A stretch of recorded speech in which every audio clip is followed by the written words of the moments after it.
Ji, Bismillah ar-Rahman ar-Rahim. Let's start the session. And this is the first time that we have both the groups of Code Alpha and Code Beta. They have been in the same session, and I'm thankful to Professor Mahwish who has accepted our invitation. Professor Mahwish is a very dynamic person, and she's done her PhD in physiology, and she's also a master's in health professional education. Currently, apart from being principal, she's also director of medical education at University of Lahore. And, I must share with you that University of Lahore, they have done so many innovations and hard work to actually implement in soul and spirit the online teaching, learning, and assessment. So we requested her to share with all of you what changes they've done, what sort of challenges they faced, or what type of innovations being done. Having said that, she'll mostly be sharing her administrative experiences, the type of innovations they have brought in. And so you can ask questions related to those aspects regarding the technical details of however they be implemented. She may share some of the information if she is aware of it. Otherwise, in your last session, Dr. Masood and I'll be able to answer those queries. So with this, I would request Professor Mahwish to start his session. Thank you. Thank you, Dr. Rehan. Assalamu alaikum, everyone. First of all, I'm thankful to Dr. Rehan for inviting me and to be a part of this course. And I'm really excited to see familiar faces here. इसमें सिर्फ I want to add one thing कि at the end I requested Mr. Uzair he'll join us ताकि अगर आपकी कोई भी technical queries हो तो he'll answer. He was the institutional lead looking at the technical side of the institutional implementation. तो मेरे ख्याल में स्टार्ट करते हैं. सो बेसिकली जिस तरह आप सबको पता है कि today we are going to discuss the institutional implementation a successful practical experience during कोविड-19. मेरी आवाज वगैरह I think everything is clear and my screen is also visible. जी मैम जी great. So thank you so much. So basically जो चीज हम discuss करने जा रहे हैं उसका कोई we are not going to discuss the theory. In fact we are going to discuss हमने उसको प्रैक्टिकली इम्प्लीमेंटेशन कैसे किया. तो मतलब जब मुझे डॉक्टर रेहान ने कहा I was happy but I was also bit stressed at the same time क्योंकि कोई भी थियोरेटिकल कंपोनेंट या कोई भी आर्टिकल मुझे ऐसा नहीं मिला जिसको मैं यूज करके इस प्रेजेंटेशन को बना सकूं. सो बेसिकली जितनी भी ये चीजें हैं ये हमारी प्रैक्टिकल एक्सपीरियंस की बेसिस पे हैं कि पिछले 1 साल में हमने क्या कुछ एक्सपीरियंस किया और हर दिन उस चीज को जो इश्यूज थे रात को बैठ के उनको रिजॉल्व करते थे और अगले दिन एक नया इशू होता था.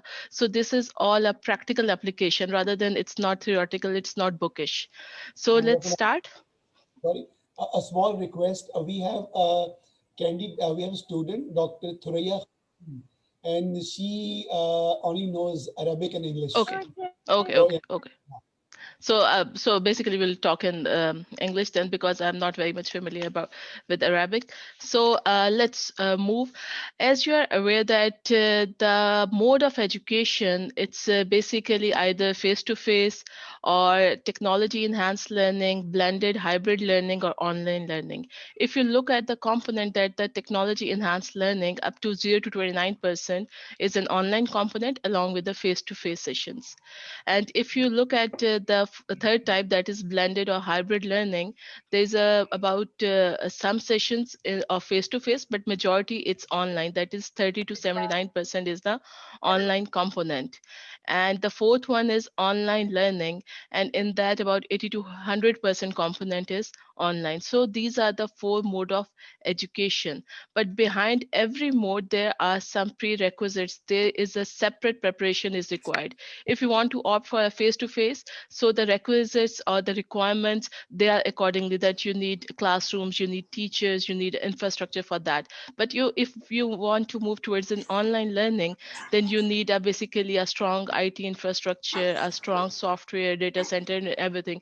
So basically, for any type of mode of learning you want to opt, the prerequisites or the requirements, they are different. And according to your like mode of education, you plan that how Hello, you are going Manju. to deliver. Hello, Sonia. So if we look behind what happened in the year 2020, as you guys remember that on 17th of March, the lockdown was imposed because of the COVID-19, and there was a forced closure of all the educational institutions. So what happened at that time? The educational institutions, they have two options. Either they should shut down the institute, and they hope when the things will return and they will start the physical education, or the second option is to move towards the online education. So what do you think, what was the better option? Gee, I'm asking from the Go to audience, what do you online think? Online? Go to online On Move education, towards definitely. online. Online. go to the online education. So what do you think, what happens in your institution? Would they prefer doing a shutdown, or they started moving towards the online one? Online. Online. Online. Online. Online. So can you just tell us that how quick was the response, that it took how many days or months to move towards the online learning at your institution, if you can share your experiences? It 3 weeks. took about It Around took 2 weeks. 3 weeks or 2 2 weeks? weeks. Okay. It was and done, but the quality was not good. Even now, I mean, I don't think students gain that much from online. We are still a long way from a quality type of implementation that would really totally replace face-to-face interaction. Okay. Okay. So basically, you guys told me that you moved towards online education from 1 week maybe to it took 4 weeks for its implementation. But definitely there were challenges, and it still needs lots of improvement. So with this, we also decided to move towards the online education. We don't want to shut down the campus. We don't want to shut down the education. So basically, we decided to move towards online education, like all of you.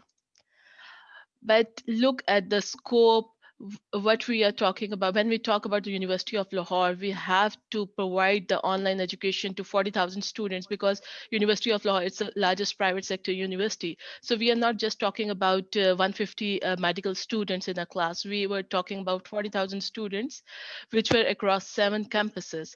And these students, they were undergraduate, they were postgraduate, they belong to different geographic areas, they belong to different backgrounds. And along with the 40,000 students, there were about 3,000 faculty members, which need to be onboarding. And those faculty members, majority of them, they are not very much familiar with technology based learning, because we have never been taught, or we have never been exposed to this situation before. And along with that, we have to make the online learning possible for 200-degree programs, and up to 3,500 courses they were to be accommodated. So this was the problem. So we decided to go for online education, but looking at the huge number, about 40,000 students, 200-degree programs, 3,500 courses, so it was a it was a very big task, in fact. So what do you think that for the implementation of online learning at any institute, what do you think, what are the prerequisites, or what are the important steps? If you can just share your experiences, or what your expertise, or what do you guys think? One of you can raise a hand and introduce yourself first, and then you can share your experience with Dr. Mahwish. Assalamu alaikum. I'm Dr. Afifa from LNH. Um, I think you basically first need an infrastructure that will support online learning. Infrastructure, right? If I can use the whiteboard here and I'll write whatever you guys are suggesting. Just give me a moment. Yes, okay, infrastructure, right. Gee, what else? Strong Sorry. IT support, Strong IT support, faculty training, faculty trainings, Even student training as well. Students training. yes, A good LMS. Internet services. internet services. Gee, Motivation. yes, motivation, yes. It's the most I think important a thing. common place where all these things can be together in a virtual world. So what do you call that place? LMS, same Moodle, some sort Okay, of LMS, a learning management system. Okay. So what else? Some common mode of communication between the students and the faculty. So basically a mode of communication is also required, right? What else? Acceptance by everybody for this change. The acceptance is Sorry, acceptance, right? Yeah. Gee, I think what else? bringing reforms to your existing curriculum in accordance to the virtual learning systems. You can't teach Like, the same thing in the same method.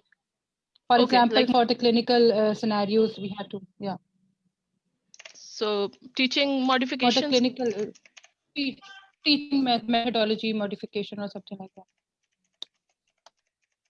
Valuing the contributions.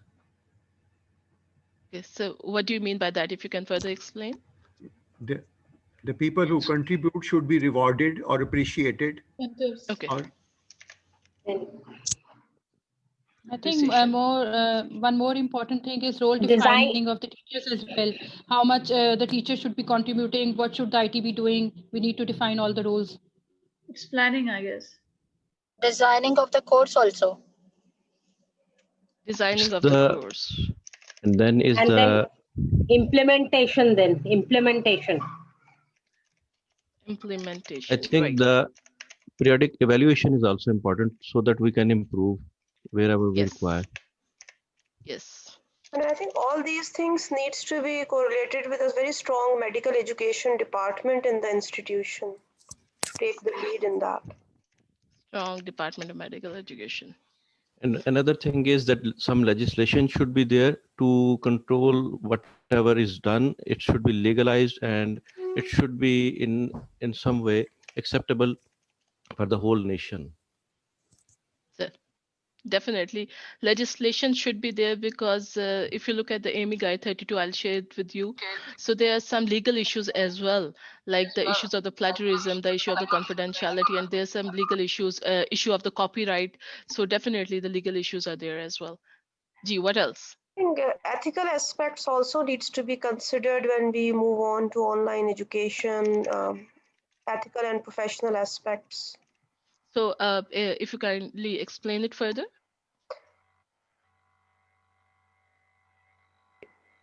Like sort of cheating risk as well, then how the students and the teachers are going to relate to each other in the virtual world, the boundaries, how that can be maintained, and if any issue arises, what could be some disciplinary actions which sort of everyone knows beforehand, because these are all new things. So I think that also needs to be considered and you learn as you go along.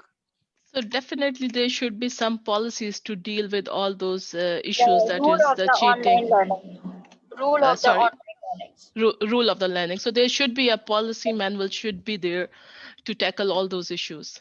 So anything else? Student support. To keep the patient, to keep the students involved all the time so that they are getting interest, we have to engage them properly. Student engagement. Yes. Guidance of the SHE also. Sorry? Guidance of the HSC also. HEC. So compliance with the, I'll say it, with your regulatory authority, with regulators. There's issue of attendance and student support. Student support.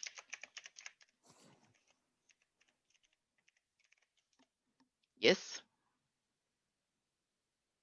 Anything else? I think you guys Okay, have along with the students and along with the students and teachers training, we need to have a training of the support staff also. Yes. A good assessment system. Yes, a good Students' feedback assessment also. system. Gee, student feedback, I think there's an periodic evaluation. I think it's covered in that. All the And last evaluations thing, and the feedback. sorry, I have to add another thing. So we Gee. have to start some research so that we can find the ways how we can improve and how we can implement these things. In the future, we have better ways. Research is also important. Research is also important. Definitely, there should be some like this one. There's a case study. Maybe we need to have some research publications, and we can learn from each other's experiences. Gee, is there anything else? I think most of the points are covered here. Like we talked about, you said that infrastructure is required, agreed. A strong IT support is required. It's come under infrastructure. So faculty training and student training is required. You need a strong learning management system. Without that, you cannot move toward online education. Internet service is required, and motivation definitely, because it's a lot of hard work. And there should be a proper communication system between the students, teachers, administrators, and acceptability of the system. Teaching methodology need to be modified according to the online education, because you cannot simply give the lectures that you are giving in your classrooms. In an online education, you need to engage the students, and you need to have a different teaching strategy, especially when you are teaching the skills, or you are teaching laboratory practicals, or you are teaching some examination methods. So you need to innovate, you need to introduce new teaching methodology, appreciation, and role defining. You need to redefine the role of a teacher here. You need to redefine the role of sports staff, administrator, and the students. And the course design should be as such that they engage the students. Implementation is definitely, it's very important, and evaluation for further improvement. And you need a strong Department of Medical Education. Legislation and ethical aspects should be looked into. Student engagement, compliance with regulators, with HEC or the PMC, and student support, staff support, and assessment and research. So basically, I think most of the points you guys have covered. So let's go back to the presentation.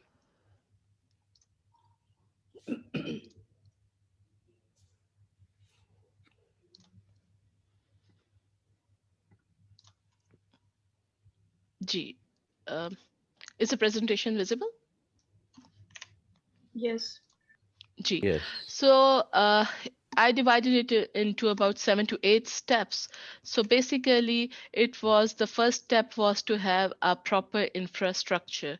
And the second important thing was an online platform that we call learning management system, an online software for synchronous teaching, and some system for online assessment, faculty trainings to deliver online education, and the content readiness, the course designs, timetables, guides, it should be ready, and student life cycle.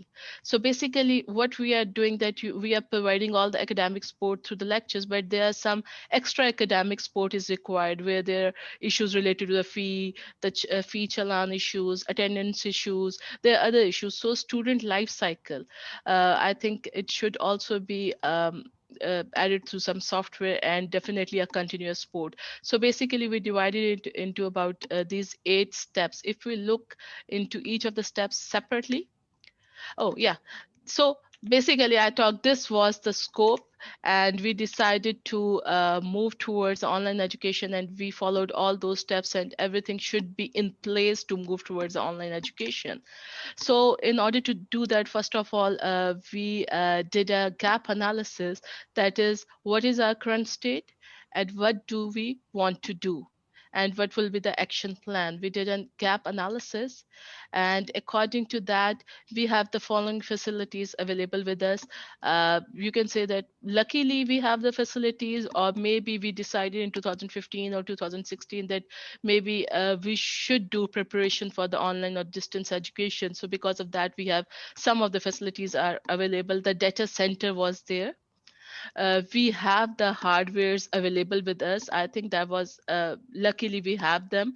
We basically acquired them for the SAP upgradation, and we have that hardware for that. But because of the unusual circumstances, we use that hardware for our online education.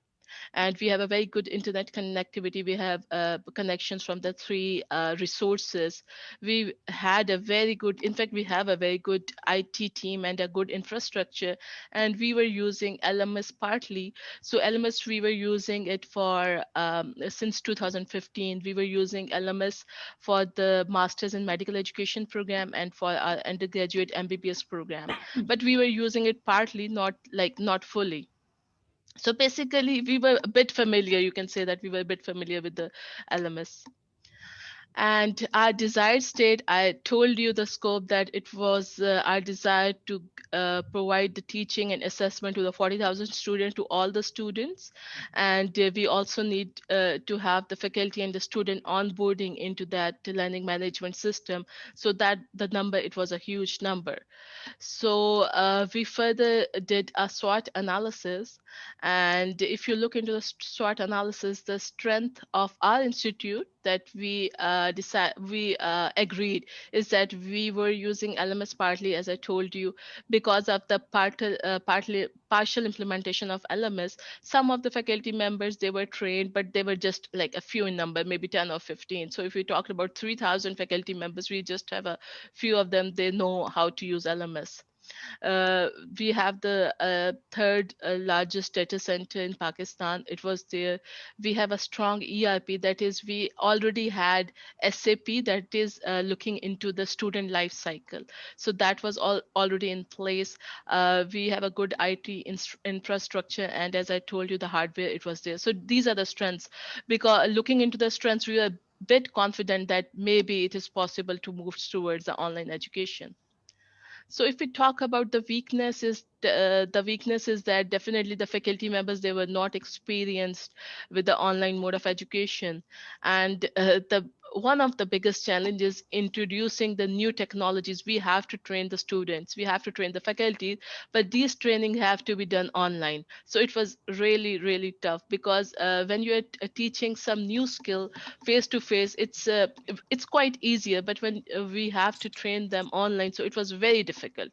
So the teaching, introducing new technology to the students and faculty, and it has to be online because the campus was shut down. Yes, that was it was difficult. And diverse mix of devices. All the students, they were not using laptops, they don't have computers, so some of them, they are using mobiles. In fact, majority of them, they are using mobile. And then we have a very large number of users. That is, I told you that 40,000 students, about 3,000 faculty members. So we are talking about 43,000 users. And definitely there is a huge resistance against online classes from the students. So these were the weakness at that time. And if we look into the opportunities, then definitely the online education, it has many opportunities, and in the future as well. So it will enhance the usage of technology in teaching environment, and the education continuity is there. If we shut down the campus, so that wasn't the solution. The education should be provided in any case. So definitely the semesters, they will go according to their schedules. The classes will go according to a schedule if we were successful in implementing the online education. And one other thing is definitely keeping students and staff safe, that they can learn, they can educate from their home environment, and they don't have to come to the campuses and get themselves exposed. And maintain a stable financial cycle. From an institutional point of view, it's very important to have a stable financial cycle, because again, if we decided to shut down the campus, then it will have a huge financial impact on fees, on the receiving of fee, and then the salary disposal. So we won't be able to maintain that financial cycle. And we could use the infrastructure once it's established to offer distant learning programs in the future as well. And if we talk about the threats, The major threat is acceptability from the students and definitely from the teachers as well, because they were not used to of this new technology. One important, and I think it's a very genuine issue, that is the connectivity issue from the students and the faculty. I think it's a very genuine issue. There's a security risk, there's issue of the spam, there are threats regarding the assessment conduction, and one of the biggest fear is unstable system. If the system is not able to deliver what it is supposed to deliver even for 1 second, then there is a huge resistance from the students, and they start a campaign. They can start a campaign about the online education. So the system, it has to be stable throughout. And another important thing, as it's also mentioned by Dr. Kashif, that it's very important to engage the students. So these were the threats. So this is all about the SWOT analysis, which we done before starting our online education.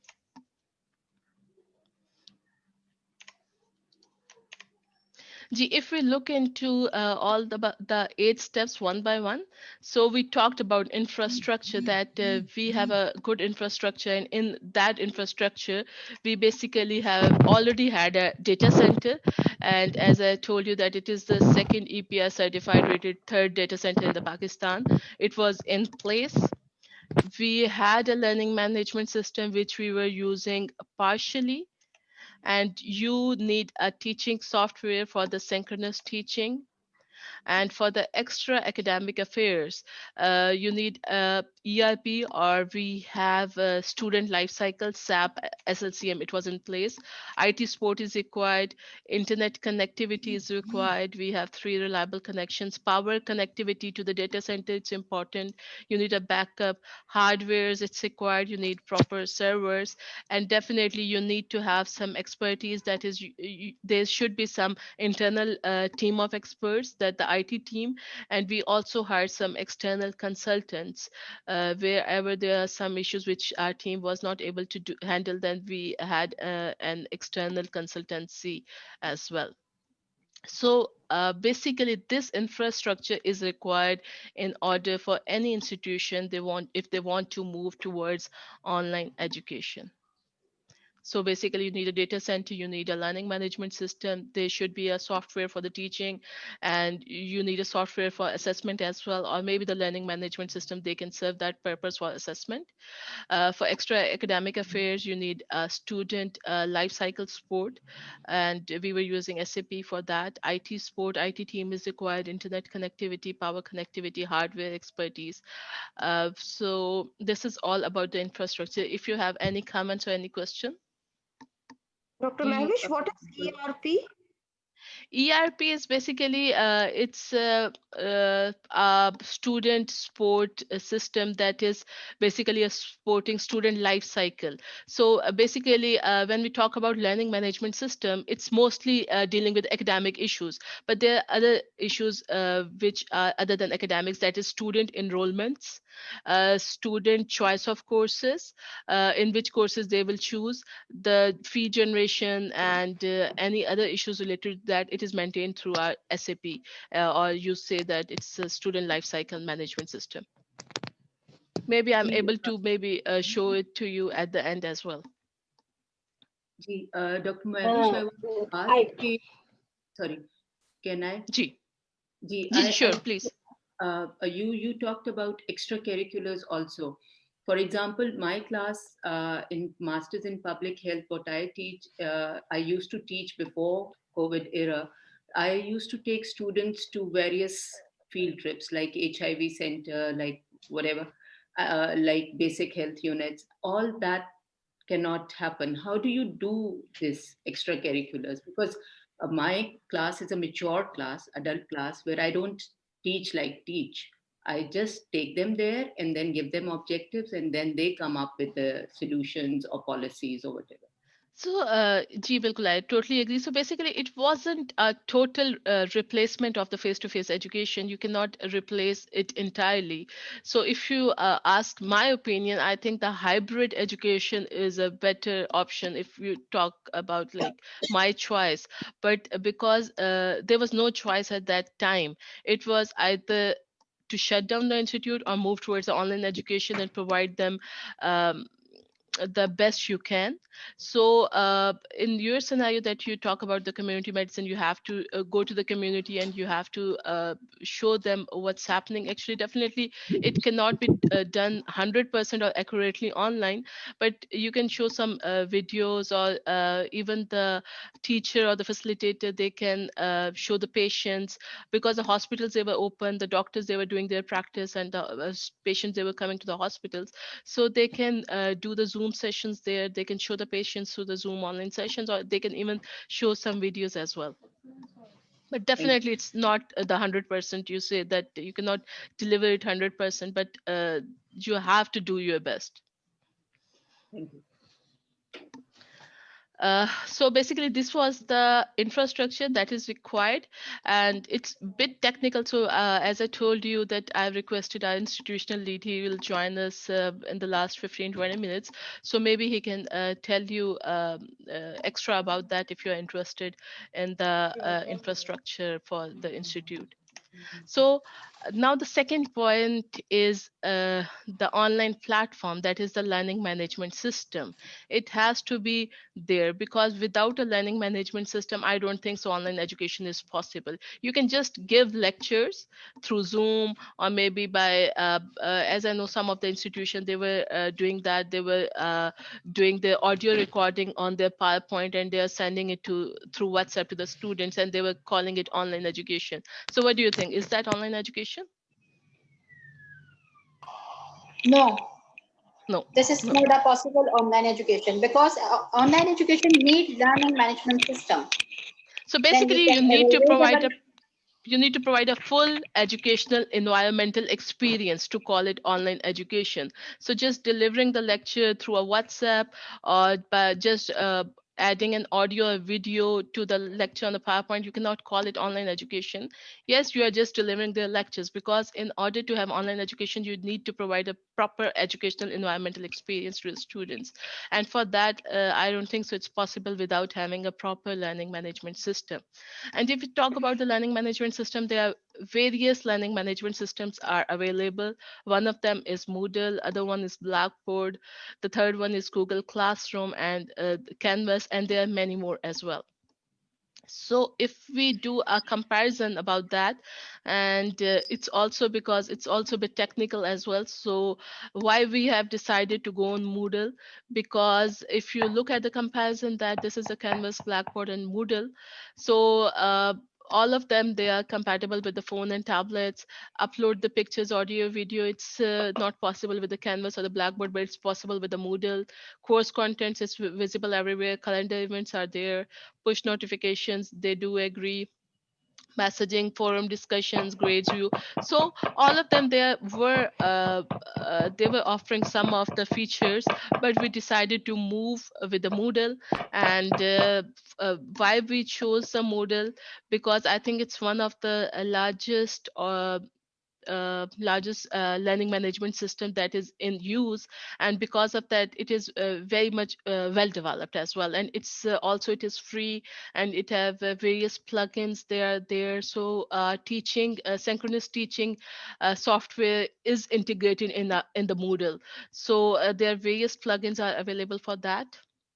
So because of that, our the core team, or our the core team, they decided to go with the Moodle as well. And as I told you already, that we were using it partly from 2015. We were using it for our medical students. We are using it from our masters in medical education students. We are also using it for our CHP students. Computer science department was also using it.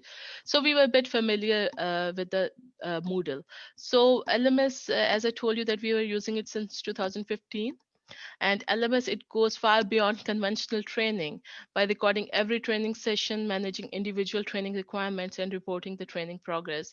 And it's a web-based and facilitate anytime, any place, and any pace access to the learning content and administration. So this is a picture of our dashboard, and I'll try to take you there as well.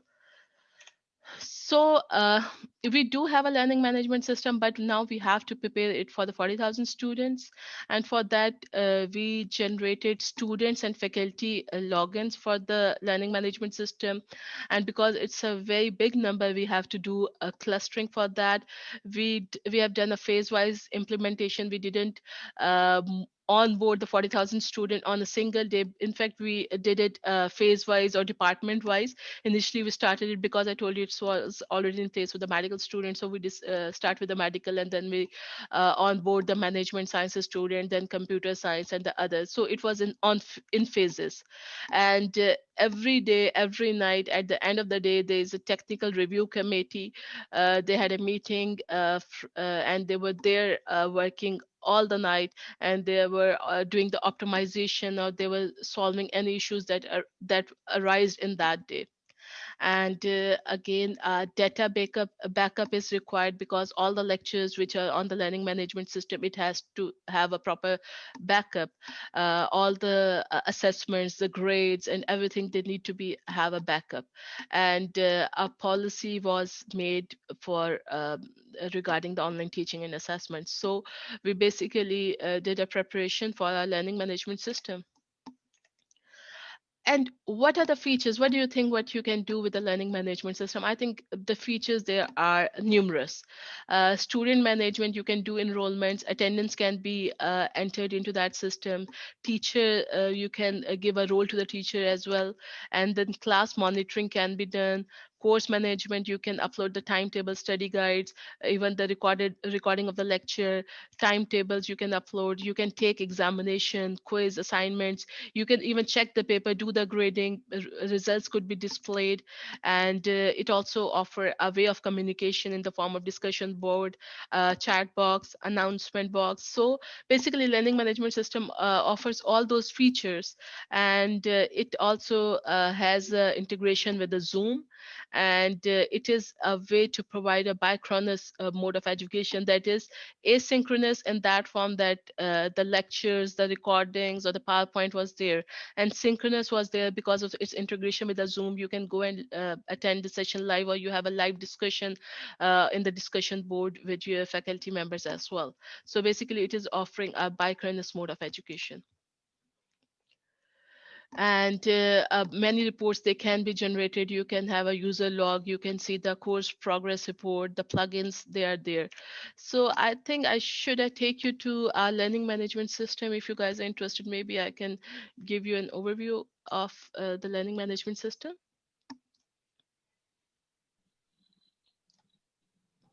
Yes, ma'am. Yes, please, ma'am.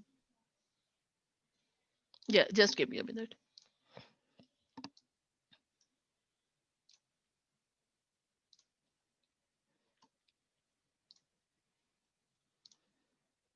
So is my screen visible about the oslate.ul.edu? So this is our page of the learning management system. And as I told you, I haven't told you earlier that we have a single sign-in. That is the email, that is my email address, that is mahwish@uol.edu.pk. That is my official email. I can use that email to do a sign-in with the Slate, that is learning management system. And I can also use the same login to sign in with my Zoom account. So we used a single sign-in feature. So this is our dashboard. This is the dashboard. You can see there's a calendar, courses, in all the courses which I'm just able to show you the courses of medical because I'm enrolled in that. But if you are the administrator, then you are able to see all the courses. So this is the calendar. If there's any meeting is scheduled, you can see it in the calendar. For example, you can see there's a Saturday, there's a fourth year exam, and on the 10th of that, there's assignment submission deadline or whatever. And these are the courses on the right side. So if I go into fourth year MBBS, so this is the main page for the fourth year MBBS. If you can see here, there are announcement. Are you able to see my pointer or not? No. No. Okay, just give me. No. Okay, just give me a minute. Let me see.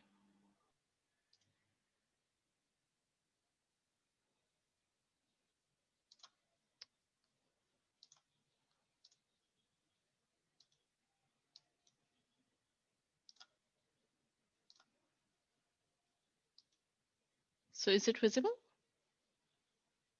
No? No, Yes, we ma'am. can see the small hand in front of the logo, University of Lahore. Okay, you can see that. Okay, great.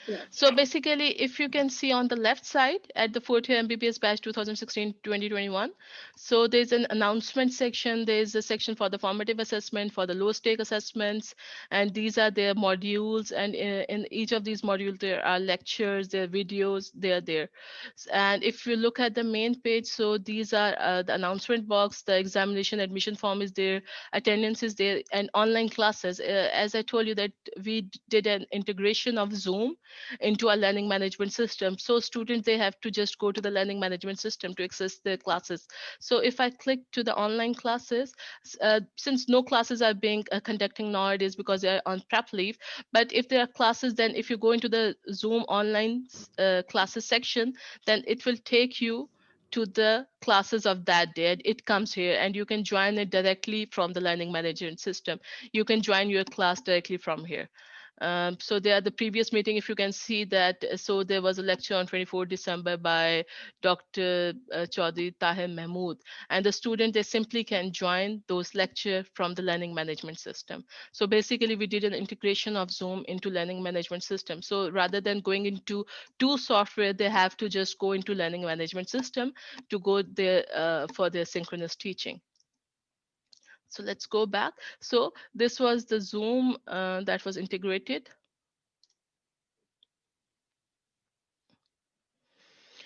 Okay, and we also uploaded some of the course books. So the ebooks, they were also there. This is the pharmacology book, Lippincott, and we also uploaded their books into the learning management system because most of the students, they said that they don't have their books with them and they left it in their hostels.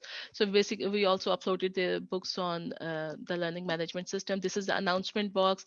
This is they can also conduct their exams directly from the learning management system. For example, CBS 7 MCQ section 1. Since it has been expired, I'm not able to access it. But if it's scheduled now, then the student, they can, there's a sample exam. In fact, I have prepared it for you. So this was a sample exam. Let's see. No, sorry. Let me go back.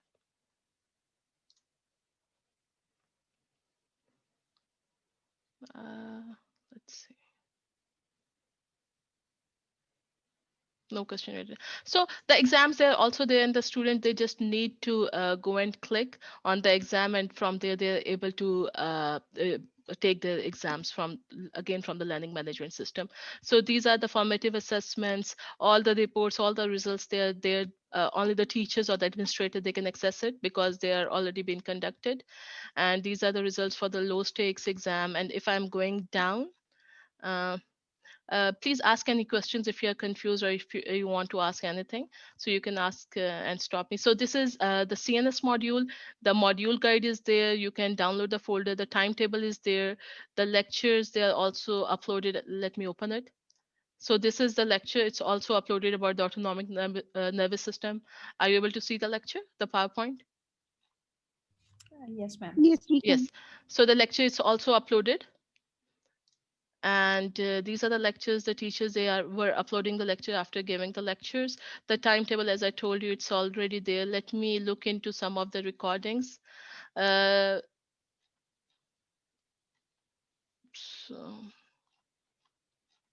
let me see.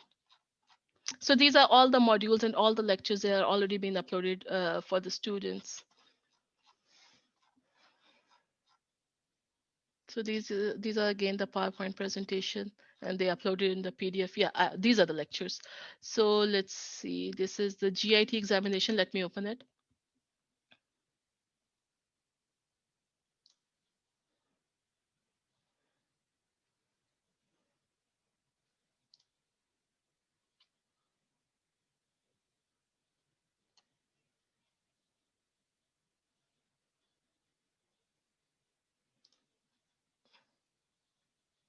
So basically,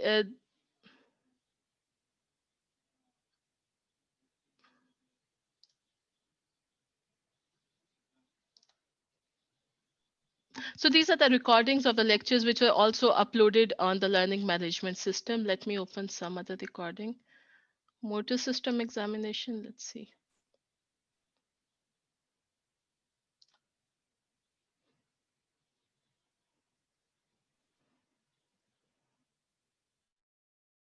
The lecture recordings which are also uploaded after the teacher they gave the lecture, they upload the recording on the same day so that the student can have a resource material, and any students who were unable to attend because of the connectivity issue, they can go and revisit it anytime. So these were the videos, and there were the PowerPoint and the books. They're also uploaded in the on their class page. And if I go down, these are all their modules, DCH module, and they are all arranged module wise. I'm sorry, it's a bit cluttered, and it need to be sorted out. And these are their like treatment modalities for the disorder of the pigmentation, ophthalmology, clerkship, lid swellings, and all the lectures they are there. Okay. So, and now let me show you some of the examination reports, how we are able to see it. So this was the CBS 7 MCQ section 1, and about 150 attempts. 150, it means that 150 students, they attempted it. Let me open it. And I can see their reports. For example, if you look here, that the first student is Asma Zahid, and she got 45 marks out of 50. And I'm able to see the individual marks of individual questions as well. And I can also download the result from here. Download, and I can download in the Excel or whatever form I want. So all the results, all the exams, they were conducted through the learning management system. They were also checked through the learning management system, and later on the result, they were notified. So any question till now? Dr. Mahwish, I want to ask a question. Gigi, please. All these videos were made by your faculty or the medical education department or IT? No, the videos, they were the actual recordings that were held during the lectures. Like the examination of abdominal, whatever the video you were showing, it was made by the involvement of the faculty. Like there must be some authoring. Oh yes, these were the basically recorded lectures. These were not the resource videos. These were the recorded lectures that were uploaded later on. So what was input of your faculty when you asked them to record any lecture, or when you guide them or teach them to record a lecture? How many faculty members were interested, and how many videos you actually produced by them? Okay, so basically it was, as I said, there should be a policy. So according to our institutional policy, it was mandatory for all the faculty members to record their lectures and to upload their lectures on the same day. Okay, thank you. Yeah, it was mandatory for everyone to record them and also to upload them. Yes, any other questions? जी कोई और question है? I have a question. Ji. Did you take assessments on Moodle? Yes, we did. We did take assessments. Did you face any problems during assessment? Gee, lots and lots of problem, but I'll discuss it later in the online assessment section. So definitely, as I told you, that it's not 100% replacement. So there were issues, there were problems. In fact, there were problems on the daily basis, and we have to sit with our experts on a daily basis in order to resolve those problems. Okay, madam, we faced a big problem. The student takes screenshot of every question we took for assessment, whether it's a low stake or it's a high stake.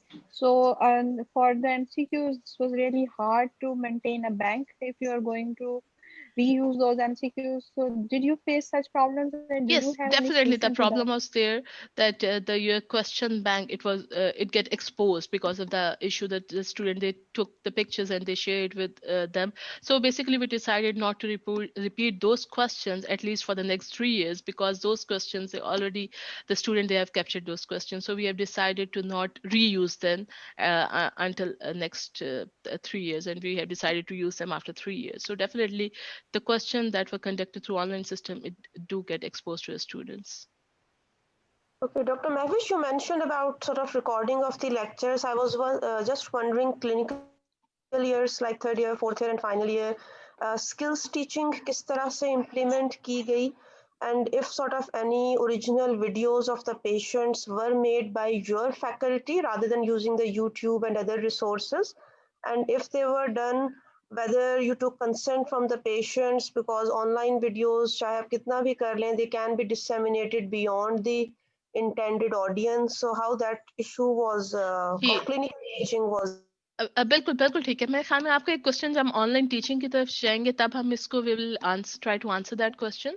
तो अभी अगर learning management system related कोई question है, so that I will move back to my presentation. इसमें I am sure if you are aware of using learning management system then you know how to you know the areas and you know how to use it, but if you are not, then there's an option add an activity, and from that you can take an exam as well. So I went to add an activity or the resource, and from there I can make my exam. Let me see. Yes, so basically this is how you make the exams on the learning management system, adding a quiz for example. Yes, Dr. Mahwish, Dr. Shams here. What were you doing for proctoring? Yes sir, proctoring. Okay, so basically all of you are asking me some practical questions that were very challenging for us to tackle. We haven't, initially we didn't went for proctoring for our exams which don't have any weightage, but since this is the end of the year and we cannot delay our high stake exam which carry a certain weightage toward the end, so we basically decided to move towards online assessment of the high stake exam, and for that we are doing online proctoring. I'll some of the pictures there in my presentation. I'll show it to you in the presentation. So you want me to further tell you how are you going to conduct an exam through learning management system, or you are aware? Should I skip that? I think we're pretty aware of it. I think we're used to LMS. Okay, great. So let's move back to the presentation then. So this was our learning management system, and as you guys have seen that the learning material, the resource material, the study guides, the timetables, lectures, PowerPoint, and their recordings are there. Their formative assessments are also there. Some of the low stakes or their summative assessment, they were also being uploaded in the system. So let's go back to the presentation then. Dr. Mahwish, can I ask a question? Yes, please. This is Aisha Abdullah. I wanted to know that was your server able to host the LMS, or did you have to get some addition or upgradation of it? And how much was the cost involved? So, Madam, thank you so much. Yes, our server was able to host a learning management system. As I told you that we have the second biggest data center private in any private organization. So it was able to host that. And for the costing, as I told you that in the last 15 minutes, I've requested our institutional lead to join us. And regarding the costing and everything, maybe he'll be able to answer that question. So that was all about the learning management system, and our learning management system was Moodle. Now let's move to the third point, that is online teaching. So it was definitely another important thing was to see which software we are going to choose for synchronous online teaching. So the software, there are many softwares are there, like Google Hangouts, Microsoft Teams, Zoom, GoToMeeting, and there are many other softwares were there. So our technical team, again, they did an analysis, and after the analysis and looking after all the factors, we have decided to go with the Zoom. And they did extensive comparisons of all the software available, and after that we have decided to go with the Zoom. And if I tell you the most important reason of selecting Zoom is that because it gives more control to the teacher. While the other software, that is the Google Meet, GoToMeeting, they are the meeting softwares, and in which all the participants, they have the equal rights. So anyone, they can kick the teacher out from the class. Even the students, they can kick the students out of the class. They can unmute themselves and they can share the screens. And because of all those issues, we decided to move with the Zoom, because Zoom give more right to the teacher, and even the teacher, they can remove the students from the class. They can mute them. They can ask them not to share the screen or ask them not to open their videos. So because of that, because of the disciplinary issues, we decided to move with the Zoom. So which teaching software you are using at your institute? Classera. Ma'am, we are using Classera in Saudi Arabia, and it is the best learning management system. Okay. How's your experience with that? Very good, excellent. Okay. Even I Great. can give that lectures, and no one can kick out me. Okay, and great. I can mute them. I have all the features like Zoom. I can mute all of them, give the lectures, and we are also proctoring exams. Okay, Last week great, we had great, great. exams. Great. So basically, I will say that none of them is better than the other one. So basically, it's your choice, or it's according to your requirement that which software you are going to choose. So it's up to your requirements. Some of them they have other benefits, and some of them they have other benefits. So it's totally up to you. So if we because we selected Zoom, then I'll like to touch the Zoom, the features. So it's as you know that it's very user friendly. This is the front page or the home page, and the participants list is visible on the right side. You can see the participants there, and if you go into the gallery view, you can also see there the classroom control. If you look at the right side, then the teacher it has they have a control that they can admit the students or they can remove the students. They can mute them or unmute them, mute all, unmute all. If there's disturbance in the class, they can mute everyone. And they also have the option if they like to allow the students to switch on their videos or not. And again, there are more options which are also available to the teachers. So it's very easy to teach through Zoom by maintaining the discipline as well. And this option of the screen share is there, whiteboard is there, there's a chat room is there in which the students they can chat with the teachers. And the breakout, I really like this feature of the breakout room. You can divide the students in small groups and assign them with the task. The recording option is there. You can record the lectures and then upload it. You can generate the polls, and definitely the option of the co-hosting. If there are more than one teacher is involved, then you can make them co-host. And yes, we are basically using this feature to generate the attendance reports. We are generating our attendance through the Zoom reporting system. And in this way, we can see, if you look here, that is the Khatija Mukhtar. She attended the lecture for 39 minutes. So we look into for how long the student was present in the class. So basically, we are relying on Zoom reports for attendance generation. And again, it also gives you the number of the students they were present and for how long they were present in the class. And yes, as I showed you that we integrated Zoom into our learning management system. So this was a picture that how it was integrated on the learning management system, and the student, they can access the class through our learning management system. So it's fully integrated with Slate. Student, they can join the classes from our learning management system. And again, the recording of the video and audio of the lectures, they are also uploaded on the learning management system. Talking about the feature of the Zoom, there were some risks or there were some problems that were there with the Zoom. Do you have any idea? I'm sure you guys know about some of the important highlighted issues with the Zoom. Zoom bombing? Yes, Zoom bombing. So what's that? Anybody can enter Zoom using the password if it has not been encrypted. Yes, it was a very important issue at that time. So anything else? Any other issues that you have faced with the Zoom? Screenwriting by students or anonymous participants. Yes. G. Anything else? Bandwidth issues थे बहुत ज़्यादा. ठीक हो गया जी. Connectivity issues थे, bandwidth issues थे जी. Anything else? I think free version had 40-minute limit and participant limit, so that was covered by purchasing the app.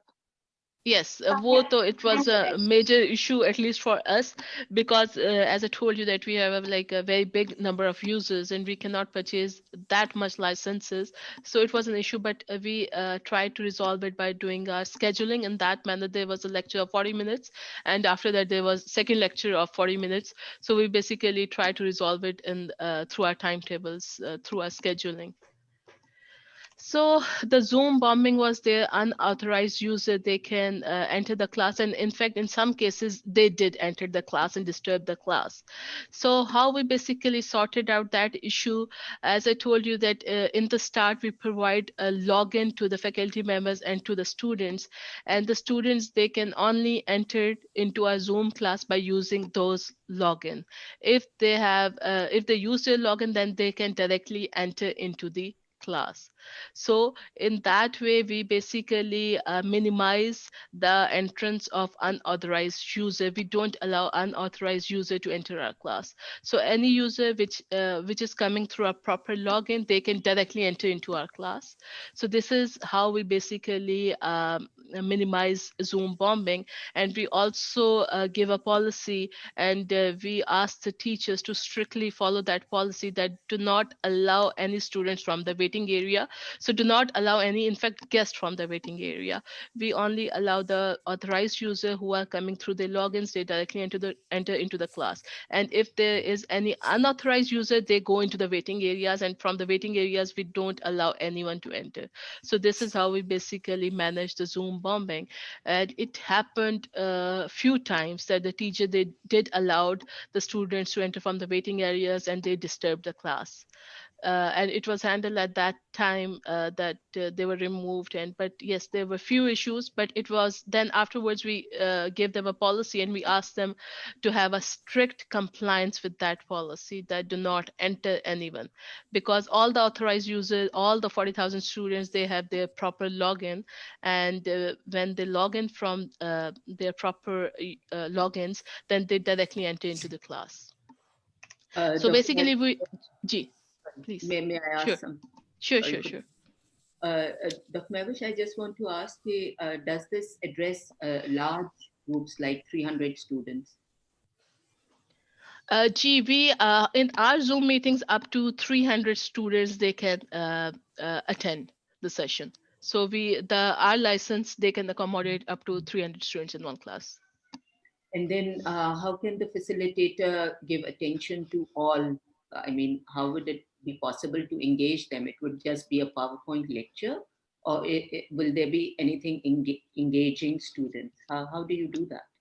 So basically, we don't have that big number in any class. The biggest number that we have is our medical students, that we have 150. And in the other departments, they are basically broken down into small sections. So basically, we do have a 150 number in our medical college, but we mostly try to move towards a small group learning. There are some sessions for the large group, or definitely there are some sessions as well in which the lecture is given. But again, we have some student engagement workshops where we teach our students how to engage the students, how to involve them, how to interact with them, and again to ask them questions. But definitely it's not possible to engage 150 students in that lecture. Dr. Mahwish, can I ask you something about why did you not opt for the big blue button and green light it when you already had Moodle installed? Sir, it's thank you, sir. Very appropriate question. But if you can defer that question for our last 15 minutes, because the lead, the one they decided, maybe is in a better position to answer that question. Thank you. So in fact, I'll write it so that we won't forget at the end. G, anything else?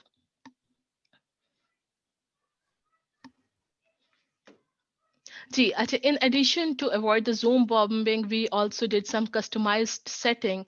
That is, in our Zoom setting, no one is allowed to share their screen except for the teachers. The students, they cannot share their screen. Therefore, we give some excessive control to the teacher, like they can mute anyone, they can remove anyone, they can ask the students not to share their videos, and the options to annotate on the screen, it was also removed. And the students, they cannot do a chat among themselves. They can only do a chat with every everyone or with the teachers. So basically we have done some customized setting as well. So if the teacher don't allow anyone, then they do not share the screen. Only the teacher can share the screen. No one can annotate on the screen, and they cannot unmute them if the teacher want. And the mutual chat is also the button for that was also removed. So some of the customization was done by our IT team as well. So this is all about teaching through the Zoom and the issues that we face. So now let's move towards the online assessment. As I told you that we were using Moodle for online assessment, and we were using Moodle for making the paper, for question banking, for conduction of exam, for grading, for result and its display. And recently we are conducting a high stake medical exam, and for that we are doing online proctoring. Okay, so the slide is on later on. So through online assessment LMS, you can take any form of exam you want: MCQs, SCQs, assignments, quiz, open book, OSPE, and we also did some of the formative exams by using the softwares Kahoot and the Socrative. I think let me skip. So online assessment issues, with the online teaching, there were also some issues related to the online assessment as well. Because when the student is doing an online assessment, it is adding an additional load on the system. So active user load, it was a massive load on the system if someone is attempting an assessment. So in order to avoid that overloading, we do a scheduling of the exam. So we manage exam schedule for the entire university. They were split into the various portions in order to accommodate as much number of the students. And they did some stability enhancement to improve our system capacity to hold that much exams. And definitely there was some conduction risk. There was a risk of cheating, connection stability issue, the power stability issue, system overload. Sometimes there is a false reporting from the students that the student said that the system stopped working, or the software simply stopped working. And it's important to check the identity of the students, if the same student is giving the exam or someone else is giving the exam. And in case there's sometimes there's an issue regarding the plagiarism, especially in the case of the assignments. And as someone mentioned that about the confidentiality or exposing the question bank, it was definitely a major issue. And we tried to do our best to provide solution to that. In order to avoid the cheating, in some high stake exam, we have done some online proctoring. And for the connection stability and the power stability, we basically announced that this is purely the responsibility of the student to make sure their connection and the power is stable. And if any student is in that area where there's an internet connection issue, then they can definitely come to the institute and then can give the exam here. And in fact, right now we are conducting our block examination, which is being held online. And we offered the students, if any of them, they have any issue, they can come to the campus. So about 10 to 15 students, they are still coming to the campus who have internet connectivity issue, and they're giving the exam from the campus. And we also did some optimization with the system, that if they're attempting a question and if the internet is lost or the power is lost, so whenever it is returned, they can attempt from the same question, and their previous attempts, they are saved in the system. So they can start from where they lose the connection. And plagiarism, we had Turnitin with us in order to avoid the plagiarism. Yes. So we also did some customization with our Moodle in order to resolve some of the online assessment issue. We did a randomization, that is the questions, they were shuffled, and also the options, they were also shuffled. So all the students, they were looking at the different questions. So if question 1 is visible to me, then maybe the question number 1 is question number 3 for other students. So we basically do the shuffling of the questions, and also the shuffling of the options as well. And the option to go back to any question, we remove that button in order to again avoid the cheating. They have to attempt the question there and then, and only then they can move to the next question, and they cannot go back to their previous question. We allowed them to have a limited time to attempt the MCQs or SCQs in order to not to give them some excessive time to do cheating or to ask someone. And as I told you that we have an auto submission if the power or the internet connection was lost, their all previous attempt was saved, and whenever it is returned, they can start from that question. And we tested all those scenarios. In fact, I tested all those scenarios myself, because the students, they were as I said, there's a false reporting from the students. So students, they were simply saying it that they lose their attempts. And so basically I tested each and every scenario myself by disconnecting their Wi-Fi, by shutting off the computer, and we basically tested all the scenarios. We also asked the teachers, we have some faculty development workshops, and we asked them to have a properly well-designed questions so that they have to think and they have to do some analysis to, they just don't have to recall, and they don't have to ask someone, they have to do it themselves. And in some cases, we introduced the open book examination. We have open book examination for MME and CHP exams. So in order to avoid the cheating. And we also increase our number of assessments as well. All the students, they were required to submit a large number of assignments, which basically were checked through Turnitin for the plagiarism. So this is some of the customization that we did. Gee, any questions till now? What is your experience with the Safe Exam browser for assessment? Because it's now incorporated in Moodle as a plugin. Gee, sorry, I didn't get your question. I think it's a bit technical for me. Then definitely we will maybe take it later on about the Safe Exam browser, that they are not able to open anything else, right? Yeah, because now it's easily available in Moodle as not as an additional plugin, but a base plugin, and you can easily use it for assessment. I think we are using it, but definitely I'll ask Mr. Uzair to answer that question. But I think we are using the Safe Browser option, that students, they are not able to open anything else in the background. We are using it. Gee, anything else?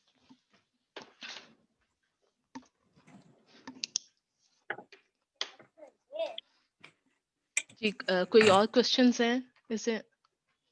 Gee, so for the highest stake exam, as I said, that we have done online proctoring, and nowadays we are conducting our combined block assessment that is carrying about 30% weightage towards the end exams. And because it's carrying some weightage, so we are doing the online proctoring, and this is how we are basically doing its online proctoring, that we divide the student into small groups, about 20 to 25 in one room, and there's a teacher who is proctoring that exam, and the student, they are giving the exam through the Moodle. And in addition to that, there's a camera which is installed at the back of the seat, from which the invigilator, they can see the entire room, and they can see if the if the student is not doing any cheating, or they're not opening the books, or they're not able to contact anyone else. So we are also doing the online proctoring by using another device right now. Dr. Mahwish, can I ask a question? Sure. We also practice this proctoring, but the student had a WhatsApp group separately. They are all on the phone. They can swipe the windows and they can go and they take the screenshot, post that question in the another group and get the answers. And there was some students who were attempting the questions in the last 10 minutes, and most of them was right. So do you have any solution to that? Yes, as I told you, that it cannot be 100% accurate. We cannot deliver 100%, but we are trying to give our best, and we are trying to resolve all those issues by I said the most important thing is question. They are randomized. All the sequence of the question is different for all the students. So it's a bit difficult for them to ask the one. And the second is their options are also randomized. And the third thing is they were also using the Safe Exam browser, as mentioned by Sir, that they cannot open any other window on that device. So if the exam window is open, they can just give the exam. They cannot open any other window.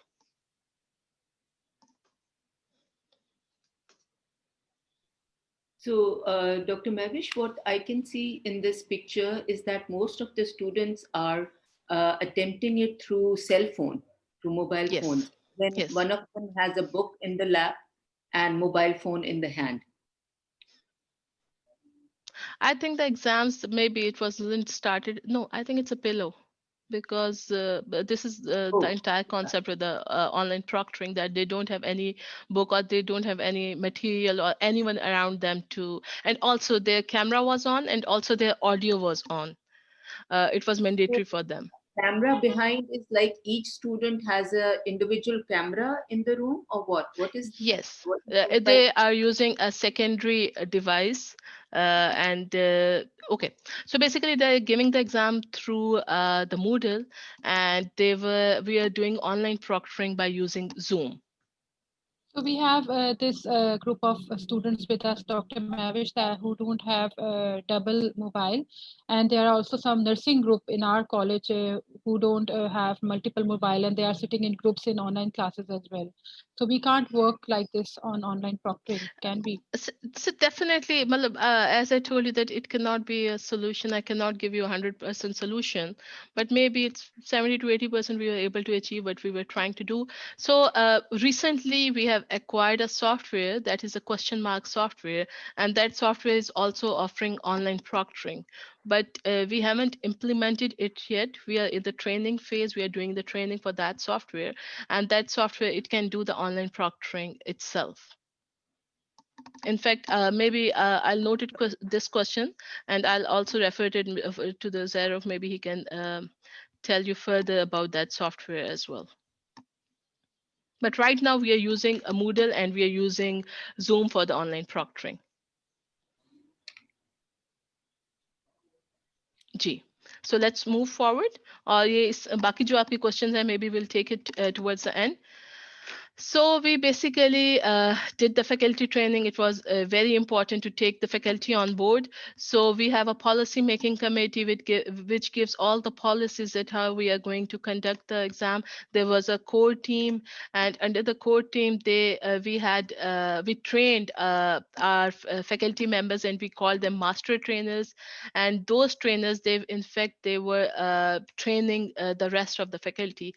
And we also uploaded the tutorials and FAQs. If you can look at the picture, it is a virtual.uol.edu.pk, which contains all the FAQs, which contains the videos, which contains the various help or the guidelines that how they are going to do it in the virtual environment.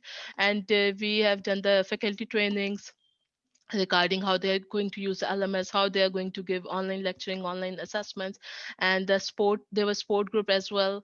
Sport was provided through emails and the WhatsApp group as well. So basically there is a policy making committee. Under that there is a core team, technical team. Under that we trained some trainers in every department, and we called them master trainers. In the medical college, the master trainers were Department of Medical Education, and that Department of Medical Education, they then trained one or two faculty members in each department, and then those faculty members, they did the training for the entire department. So these are some of the pictures of the virtual faculty development workshops that we done. And in addition to that training, we also continued doing faculty development workshops as well. This is about the challenges in online clinical education as well.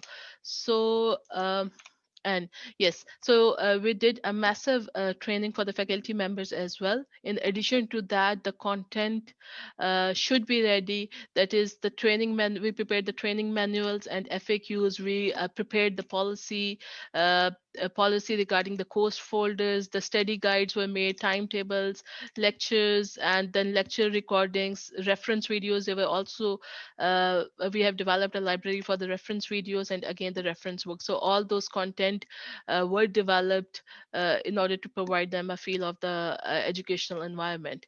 And we made some of the videos. Let me see if I can. Okay. So this is a video that our member Department of Medical Education made for the faculty.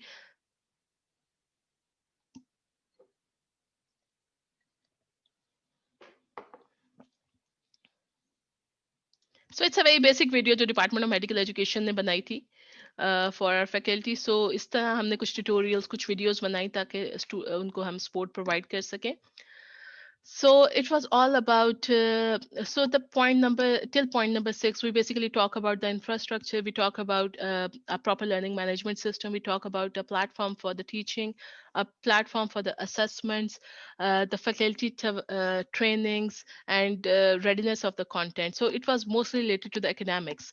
Now, if we move towards the student life cycle, because in addition to giving them a learning environment, there's also एक जो हमारा student affairs office का एक काम होता है वो भी किसी ने करना है basically, because the students, they were not able to come to the university. तो हमें वो सारी चीज़ों की भी रिप्लेसमेंट ऑनलाइन देनी थी, जैसे कि we have, as I told you, that we have a SAP, that is student life cycle management system in place, which basically deals with the student enrollment, student selection of courses, and the student account generation and email activation. Through the SAP, the student life cycle management, they can see their grades, they can see their results, they can download their results, they can download their fee vouchers, they can even pay their fees, they can check their attendance, and in addition to that, we have some student sport group as well. So these are the basically extra academic affairs, or the other affairs. For that affairs, we have a student life cycle management system, which were already in place. And the 8th point was, after having all those things in place, you need to provide a continuous support to the faculty and to the students. And for the faculty member, we have e-learning committees and master trainers, which were there to provide them the support. For the students, we made some certain class groups. We assigned coordinators for the students, and we activated their email accounts. We have certain WhatsApp group to have a communication. And again, as I said, there were tutorials and FAQs, they were available.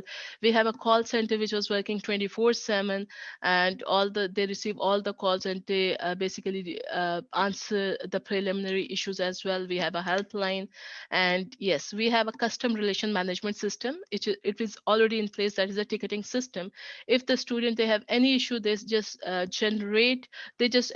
log in into the ticketing system, and they can send their query, and after a number or ticket, it has been issued to them, and we can keep a track of how many tickets have been answered or how many tickets have been pending.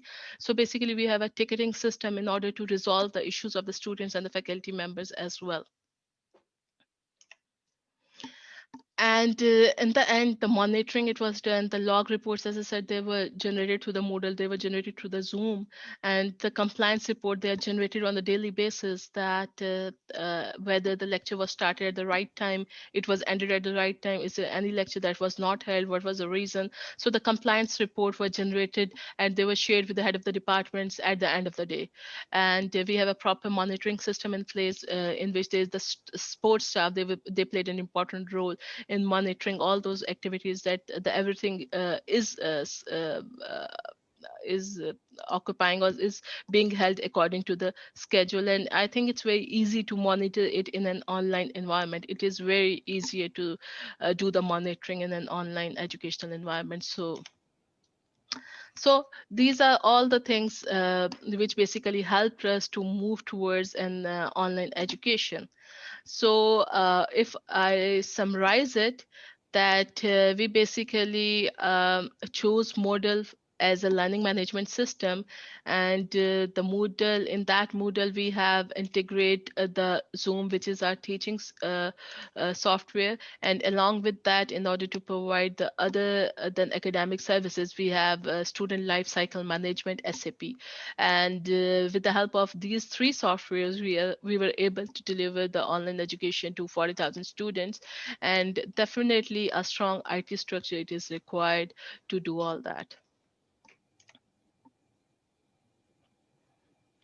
So if we look into the fact sheet, that in the online education, this is our current statistics, that right now we have 47,000 active users that is using our learning management system. 8,100 courses are being conducted there.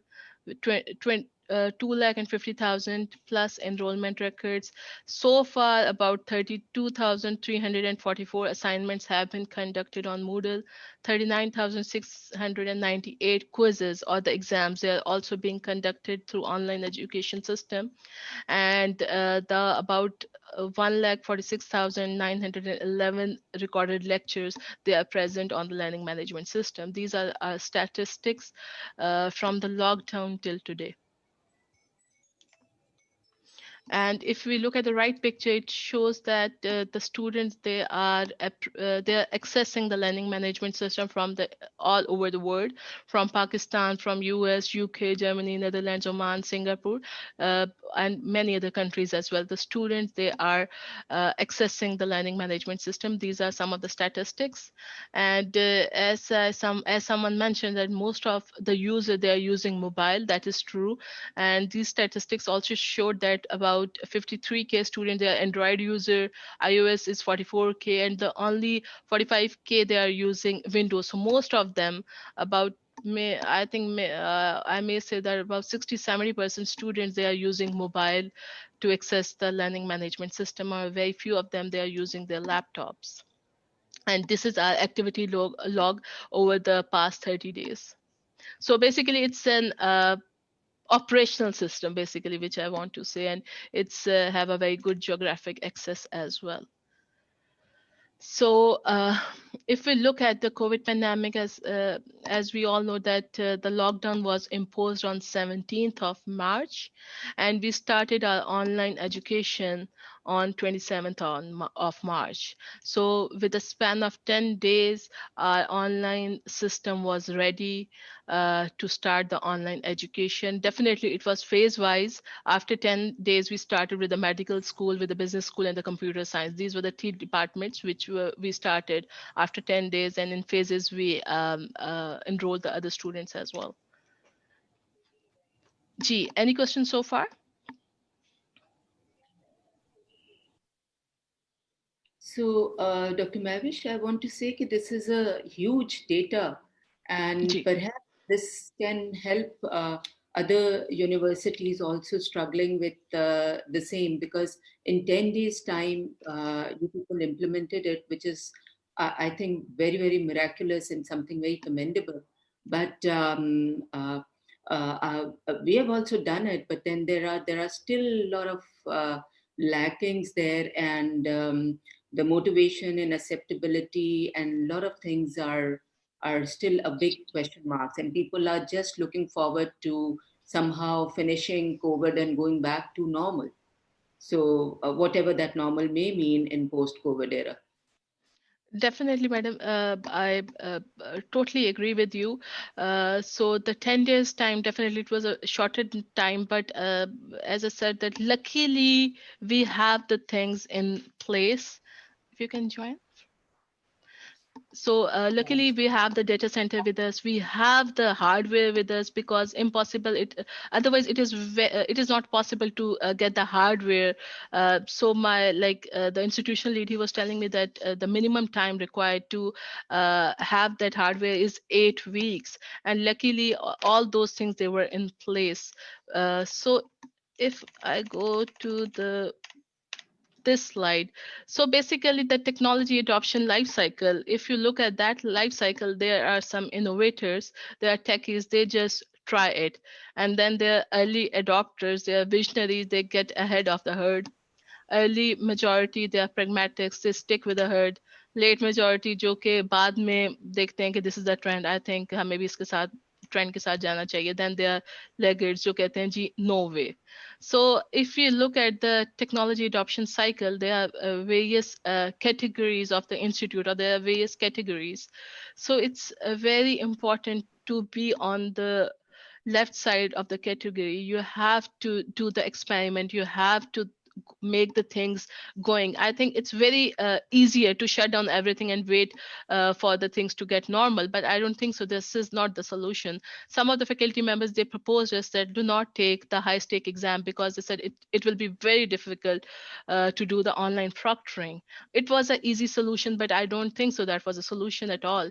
I think we should keep things going on, and we should not stop at any cost. So basically we decided to go with our online exam, and in order to have the online proctoring, a large number of faculty members, they have been inducted for that.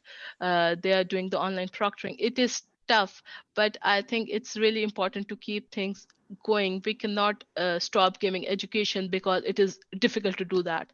So let's go back to the challenges. जी madam. जी एक question है doctor Mahwish मेरा आपसे.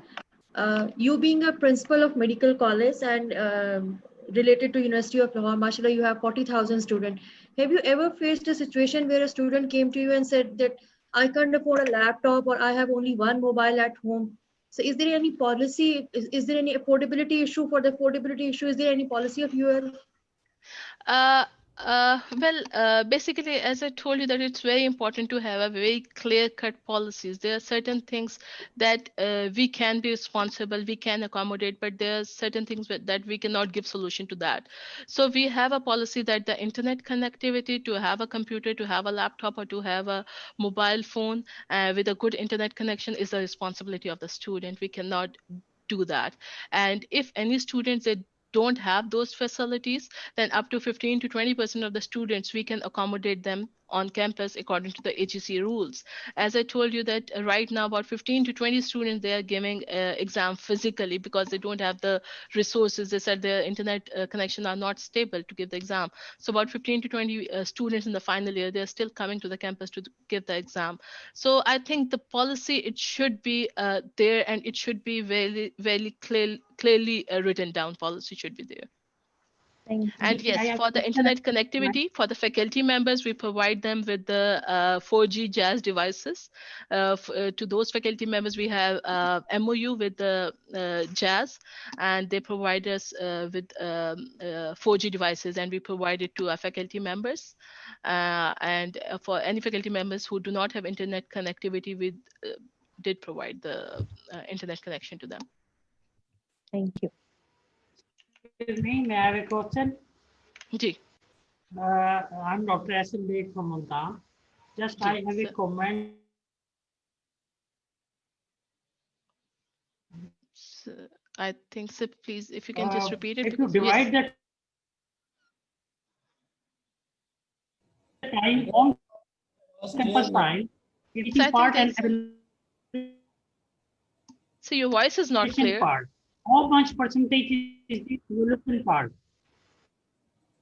Sorry, sir. I was not able to hear your question properly. I repeat, if you divide the campus into two parts, one is teaching, it is the evaluation part. Do you hear me?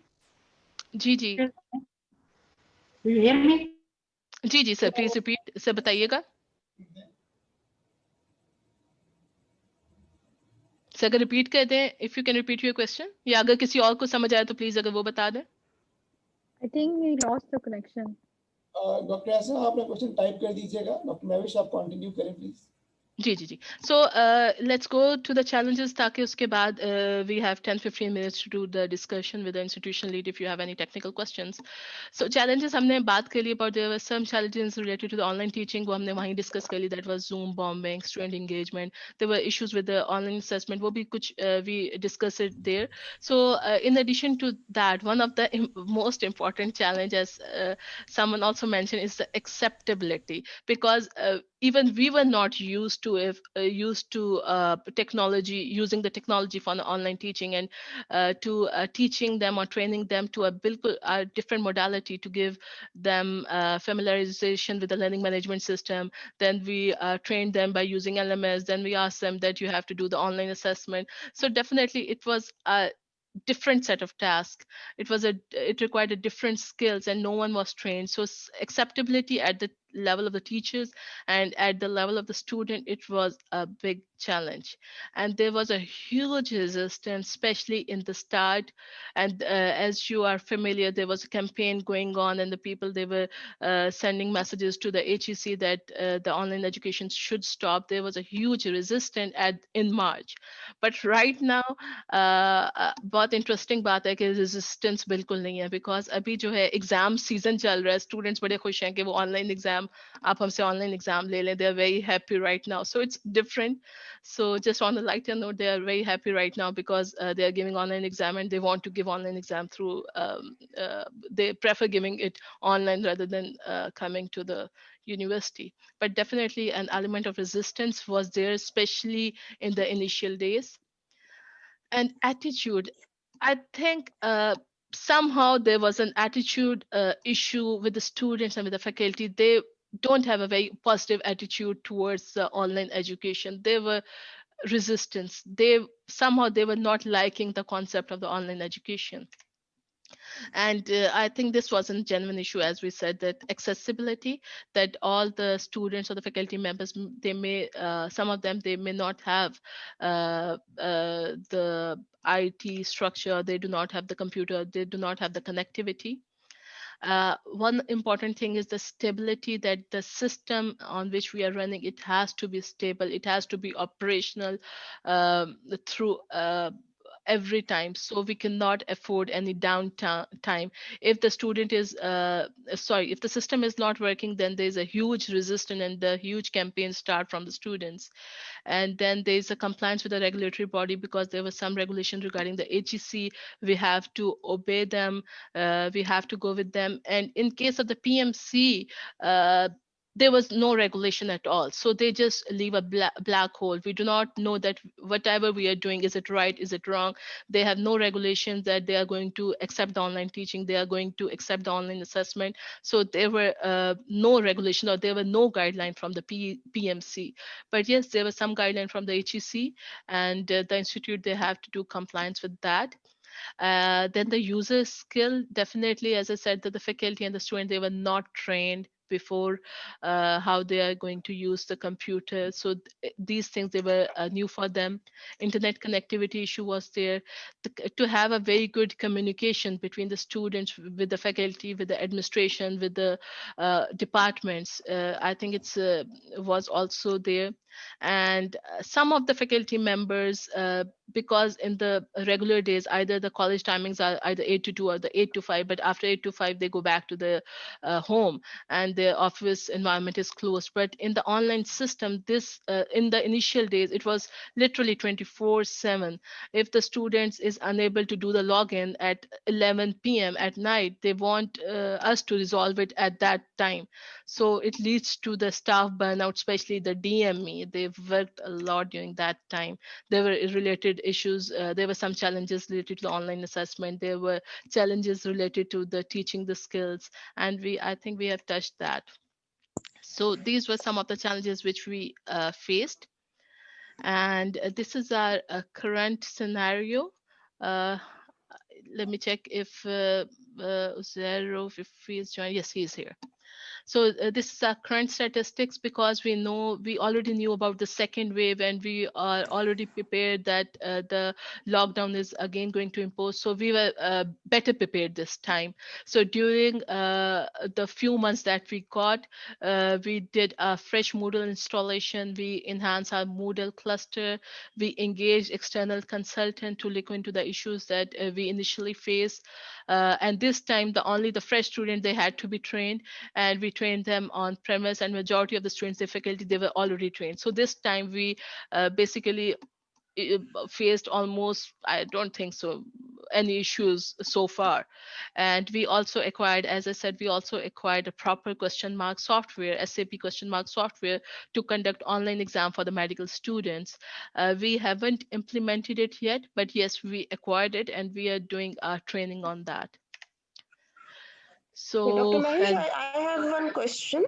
You've mentioned about the theoretical exam and the high-stake examination. What are your plans regarding the clinical examination, and how you're going to deal with those for the clinical years if face-to-face teaching and assessment is not possible. Yes, we are in that already case? conducting the high-stake exam, which is carrying about 30% weightage online.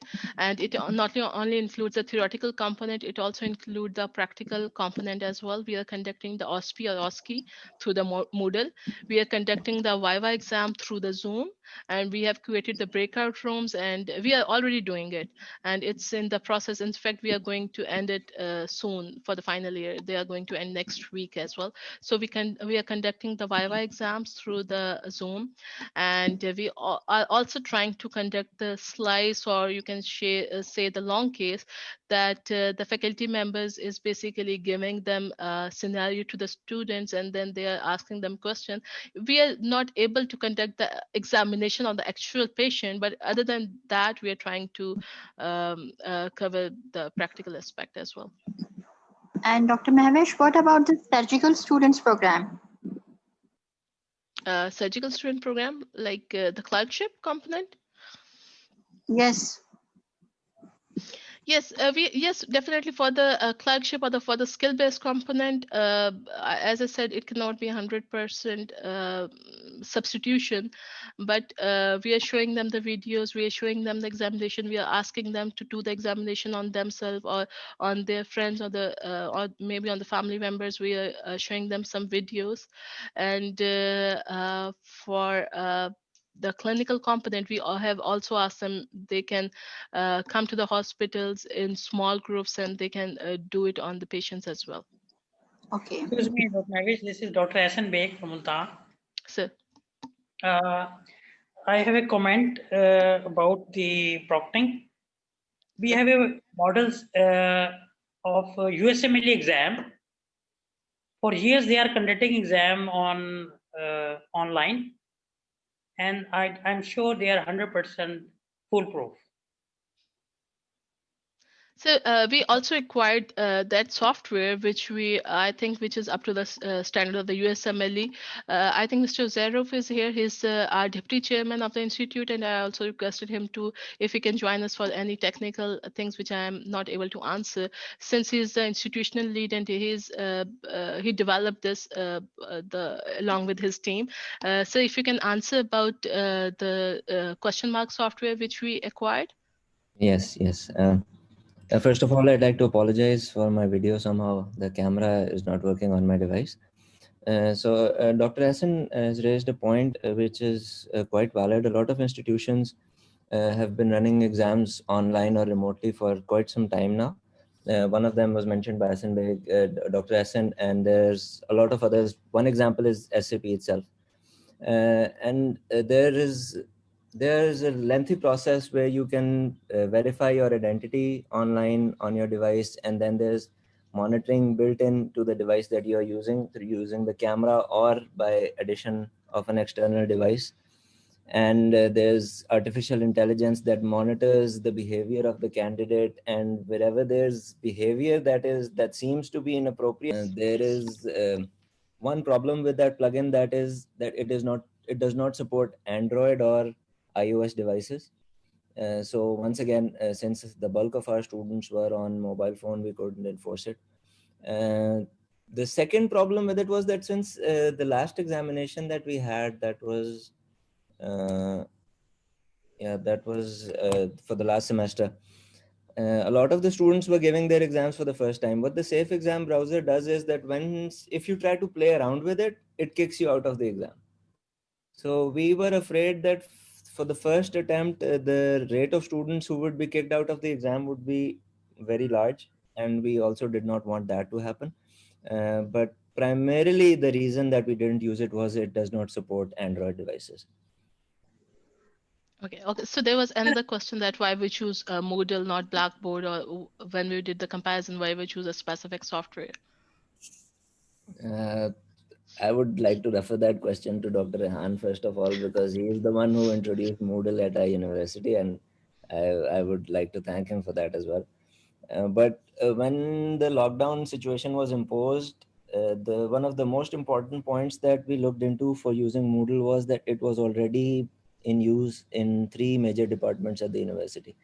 The computer science department, entire faculty of computer sciences, the faculty of medicine, and the business school were already using Moodle. One of the other reasons was that it is used quite frequently in universities. Therefore, there's a lot of material available on it, and a lot of material both on the technical side, which the technical team could use, and also material for the faculty and students who were using that system. So that is ultimately the reason that we chose Moodle. Okay, I have a I also have a question, if I can request Mr. Zahid to answer. I was wondering, obviously a lot of resources and finance would have gone into purchasing question mark. As you were explaining it to us, you said that the additional features which it is going to offer would be the identification of a student and the face recognition. Are there any other features other than this which question mark offers? Yeah, if you could allow me to talk a little bit in detail about the question mark solution.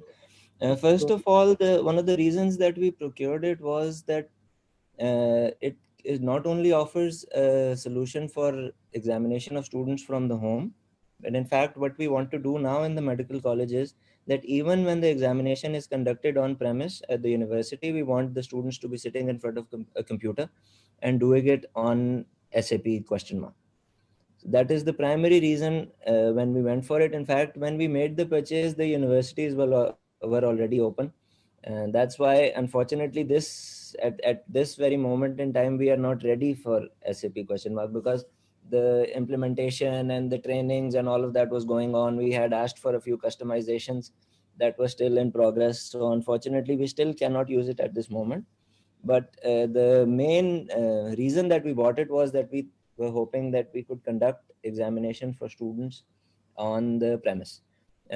One of the other big reasons that we procured it was that medical college had a very lengthy requirement regarding their questions and question banking and the security of their questions. All of those features were relatively available already in SAP, and a few more features we are getting implemented on it.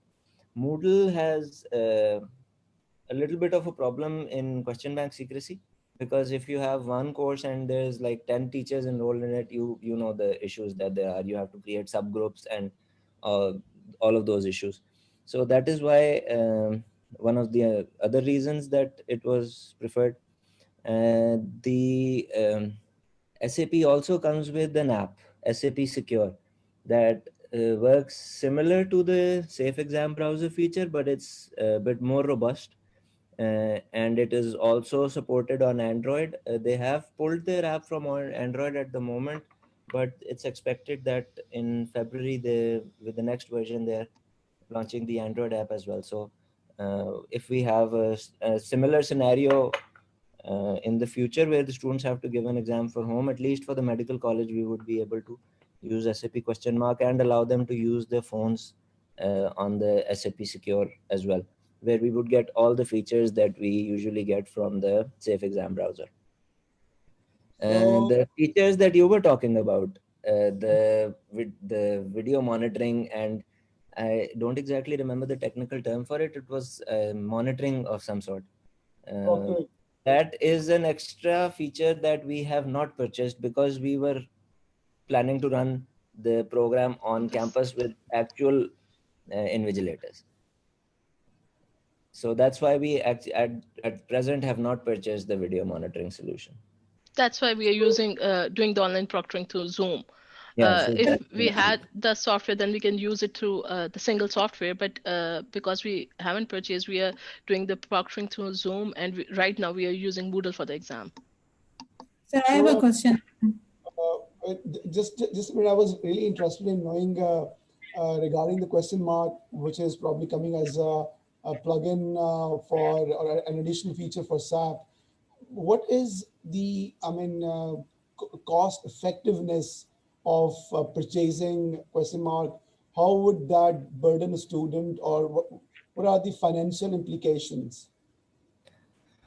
Financially, of course, it has implications, yes. But we, at the time that we were going for negotiations, were wondering or considering the option of running the examinations for the entire university on question mark in case we went online, because we know there are certain vulnerabilities in the Moodle exam system, especially when you're using it without the safe exam browser. The scripts can be injected into it and the question bank is not very secure on it. But then again, we were looking when we went into the medical college examination system, we saw that they had certain requirements regarding the result checking and then the transport of results from the invigilator to the controller and all of that. And when we were hoping to improve that process, one of the suggestions was that the best option would be if we conducted the exams on software. So that's one of the reasons where we went for SAP question mark, specifically for the medical college. Because the advantage that we have here is that they have an all MCQ setup. So it's really convenient to use it on software. Thank you. I don't know, Dr. Nurik and probably wanted to Sir, I have a question to Mr. Uzair. Sir, I say that if we install a Moodle which is self-hosted, that is, we are not running it on Moodle Cloud, then how many students can we manage on self-hosted server? And suppose if there are 30 recorded sessions for whole MBBS and BDS classes, so can Moodle handle 30 sessions per day? And second part of my question is, does Moodle facilitate us in digital archiving of teaching material, or we have to manage it on our own? Well, if you look at just a medical college, I think a single installation of Moodle on a single server, it should be a strong server hardware-wise, but on-premise hosted solution should be sufficient for a medical college. As far as hosting of the files on Moodle, I'm sure Dr. Mahwish has already demonstrated the Moodle that is running in the medical college, and you can host any type of files you want on Moodle. It supports all file types. So I think it's I mean, if this year teachers are recording their lectures and uploading for these students, if for the next year we want to utilize the same material, will it be there on the Moodle, or we have to store it on some hard drive or something? I mean, digital archiving of the teaching material. Digital. I just have one question. You're uploading it to your local server, or are you uploading it to Google? Sir, we have a Moodle which is self-hosted. We are not paying anything for that.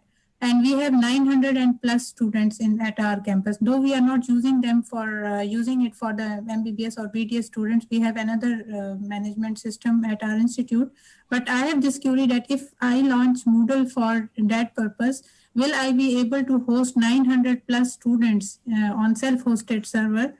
And will I be able to, at the same time, save this data which teachers are uploading on the Moodle? 900 students is, I think, one instance of Moodle should be easily able to host 900 students.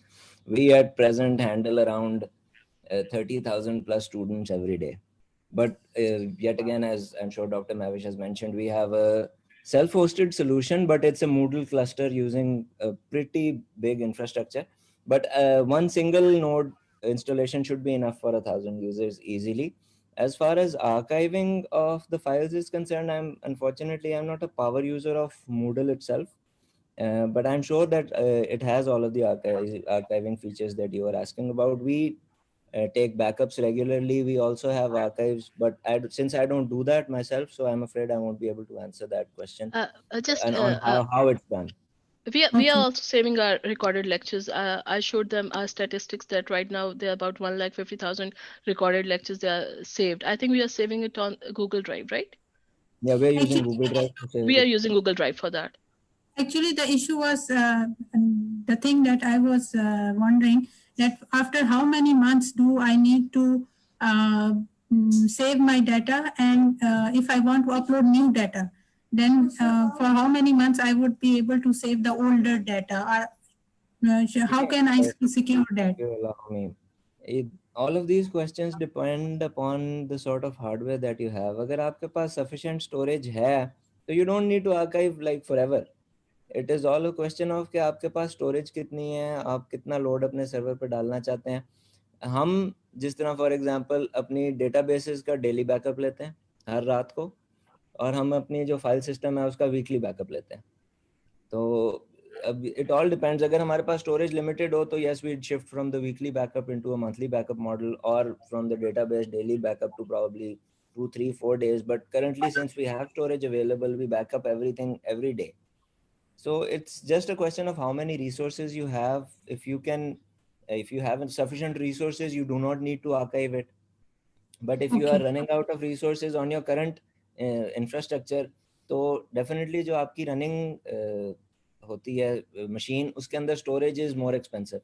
And if you move it out, archive it onto a slower speed, lesser expensive storage, so that's always cost effective. So it's all a question of what sort of resources you have and how efficiently you have to use them. Thank you. Thank you very much. I think it's already 5 p.m. and I know you have lots of questions. I would ask Dr. Mahwish for the final comments and then I'll wrap it up. जी बस that's it. Thank you so much. Thank you everyone. I really appreciate the level of your participation in the lecture, and it was also a learning for me as well, because we were the user of the system, and there was a lot of hard work I saw the team they were doing. They were like doing the meetings over the night, and they are working on providing us educational environment through which we can give the lectures and provide a full environment to the student. So this is an AMI guide. I'll send it to Dr. Rehan and he can share it with you. It's on e-learning and medical education. Definitely, as I said, that it's because it's a very practical information that I shared. So I don't think so you will be able to get it anywhere else, but maybe it will be some reference point for you as well. And if there are any questions, then definitely I would love to answer. This is my email address, and if you want to get any other queries, then I would be happy to answer it on the later stage as well. So this is all from my side, and thank you so much, and thank you, Dr. Rehan, for engaging me in this session. Thank you so much. So I'm extremely thankful to Dr. Mahwish and Mr. Uzair, and both of them took time out of their busy schedules. And I would also like to share with you that we have a beautiful audience here. I mean, we call them as Code Alpha and Code Beta. And they are all of them basically have internal motivation. I mean, none of them is basically doing this course for the sake of getting a certificate or promotion or anything like that. So they're real learners, and I mean, we're expecting that they'll bring a real change. So thank you very much, everyone. This is their second last session, and we look forward to you to seeing the last session, inshallah. Possibly, I think a fortnight later or maybe next week. I'm not sure. Masood is here as well. Masood, if you're not driving and you're listening to me, would you like to say comments? Yes.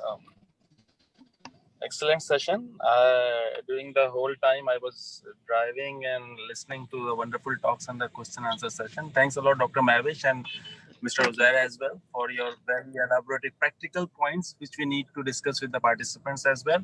The next session, yes, Rehan has said, it is on 16th of January, which is the last synchronous session, but all the other things will be in.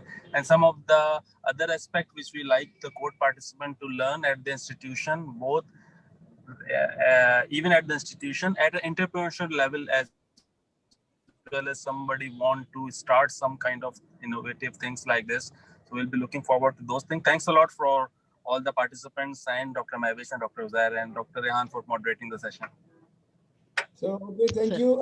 Let's have a very nice evening. Thank you, everyone. And again, I'm thankful to Professor Mahwish and Mr. Uzair. Thank you so much. Thank you, everyone. Allah Hafiz. Allah Hafiz. Bye-bye.